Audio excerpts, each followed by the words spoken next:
بسم الله السلام عليكم ورحمة الله وبركاته. saad u jeedaan maanta waxaan sameynayaa sida loo choose gareysto foundationka color dhabankaaga ayaad marka hore aad marinaysaa nalal badan adigoo ag jooga kii kugu dhow ayaad maaragtay aad kadib aad marsanaysaa marmar waxaa dhacda finan haddaad leedahay ama wejigaagu uu kalaro kala duwan leeyahay laba shade oo kala duwan ayaa la isku qasaa mararka qaar taasina waa tip ha lala socdo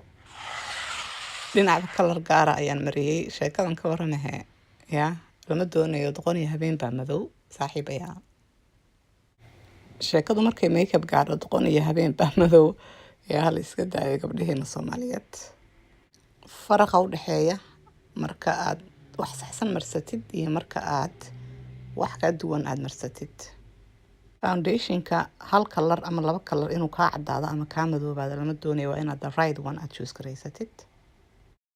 si camal hay saaxiibay baa ciyaarta naga dhaafno yaa akhay ciyaarta naga dhaaf wax badan baa waxaan arkay gabdho aroosyo xitaa makeup sidan oo kala dambas camal loo marinay reer aqraad maadaama uu tijaabo yahay si fiican umaanan balandi karayn makeupkan saad u jeedaanba tusaale un bay ahayd iyo in maaragtay sida saxda ah loo waxeeyo wax abaya ku tugtuugaan naga dhaaf ciyaartan oo yaa akhay shaki inuu dadka ka galo inaad makeup marsan tahay in kale aan laga garanaya saaxiibay